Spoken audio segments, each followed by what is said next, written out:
Dan kenapa kita susah menghapus kemiskinan? Karena kita selalu punya semangat untuk memerangi. Sesuatu yang kita perangi, dia akan berontak dan melawan. Harusnya kemiskinan kita rangkul untuk kita sadarkan.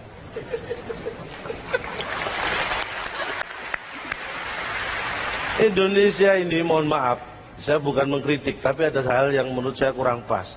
Indonesia terlalu banyak gengsi.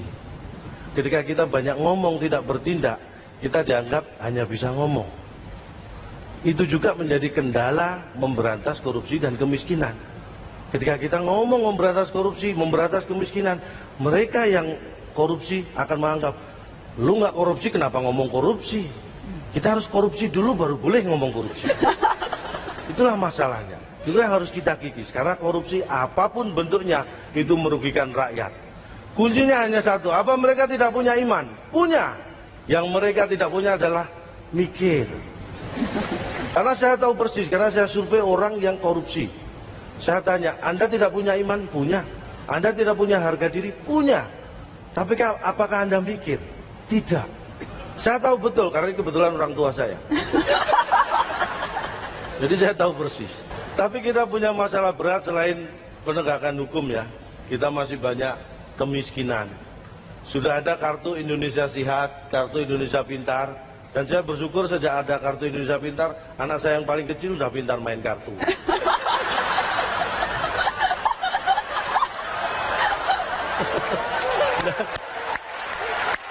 Tapi yang harus kita punya bersama tanpa diberi adalah kartu Indonesia Sadar. Kita harus sadar menjadi bangsa Indonesia, kita harus mulai mikir. Karena apa? Pikiran itu hanya berfungsi seperti parasit. Ingat ya, parasit itu bisa berfungsi baik ketika dia terbuka dan berkembang. Pikiran juga harus seperti itu. Pikiran Anda harus terbuka dan berkembang supaya Anda bisa menjadi orang yang baik. Mungkin masih banyak koruptor. Kenapa masih banyak orang korupsi? Bedanya apa? Korupsi, koruptor. Kalau Anda menganggap koruptor adalah orang yang korupsi, itu salah. Tidak semua orang yang korupsi itu koruptor. Karena koruptor itu hanya orang yang ketangkap korupsi. Selama belum tertangkap, mungkin mereka masih pejabat, bukan koruptor. Jadi, yang harus Anda ingat, kenapa banyak koruptor? Karena memang level koruptor lebih tinggi dari pejabat. Dan untuk menjadi koruptor memang harus jadi pejabat. Kalau pelawak seperti apa? Saya apa yang dikorupsi? Ya untung ada teman pelawak yang sudah mulai belajar. Seenggak-enggaknya bisa membanggakan seniman. Bicara masalah korupsi, kita jangan tetap harus menggunakan azas praduga tak bersalah. Supaya kita tidak membenarkan sesuatu dengan cara yang salah. Jadi kalau kita melihat koruptor, jangan dilihat dari rumahnya, jangan dilihat dari mobilnya. Karena apa? Kalau kita melihat dari rumahnya, kita melihat dari mobilnya, berarti kita maling. Karena kita ada di rumah koruptor itu. Padahal dia di luar rumah. Jadi perhatikan baik-baik. Ingat, Indonesia tidak akan jatuh karena ada ribuan pengemis, ribuan orang miskin. Tapi Indonesia bisa jatuh karena 10 koruptor. Untuk itu, kita pertahankan koruptor tidak boleh lebih dari 9.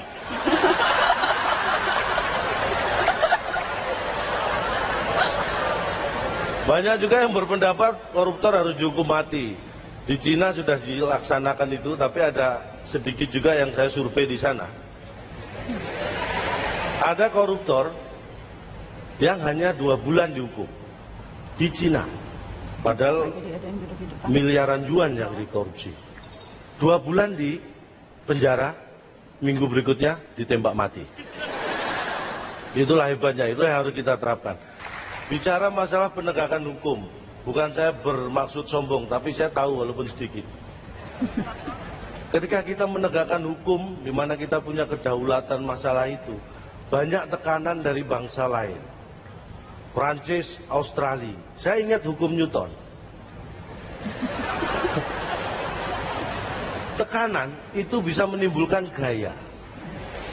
Kenapa negara kita mendapat banyak tekanan? Karena Prancis sama Australia kebanyakan gaya.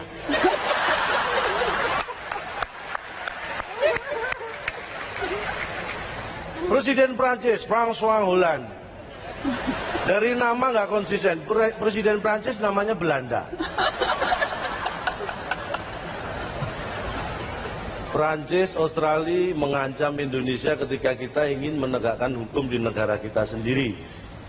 Mereka akan menarik dubesnya. Ini kan gegabah. Mereka nggak mikir. Apakah dengan menarik dubes kita tidak mengeksekusi warga mereka? Bisa, karena yang kita eksekusi adalah yang bersalah, bukan dubes mereka. Saya yakin mereka kalau mikir pasti akan mengembalikan dubesnya. Bahkan Presiden Prancis mengancam dalam beberapa waktu tidak akan datang ke Indonesia. Ingat, Cak Lontong usia 45 tahun belum sekalipun ke Prancis. Dan tidak ada masalah dengan saya. Karena betul ketika kita mengumumkan mau mengeksekusi warga Prancis, saya lihat betul Presiden Prancis langsung telepon. Saya nggak ambil pusing, toh saya tidak tahu artinya. Tapi yang jelas saya bangga dengan Indonesia. Makanya kemanapun, ke luar negeri, saya nggak pernah pakai bahasa lain. Saya selalu pakai bahasa Indonesia. Saya ingin tunjukkan pada dunia bahwa Cak Lontong nggak bisa bahasa Inggris.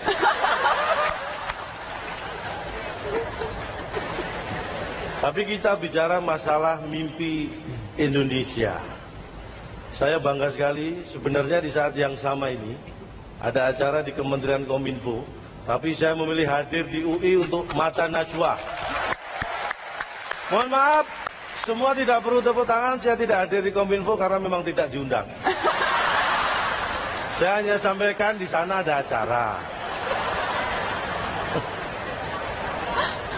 Bicara masalah mimpi, visi tanpa aksi itu adalah mimpi. Tapi aksi tanpa visi itu mimpi buruk. Jadi erat kaitannya ketika kita punya visi, kita harus memperjuangkan sebagai aksi. Dan kita harus berbangga karena pemerintah fokus pada pembangunan maritim.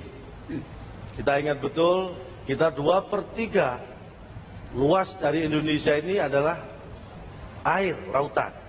Jadi kalau dulu lautan api, Maribung rebut kembali, sekarang lautan ikan, maritim rebut kembali.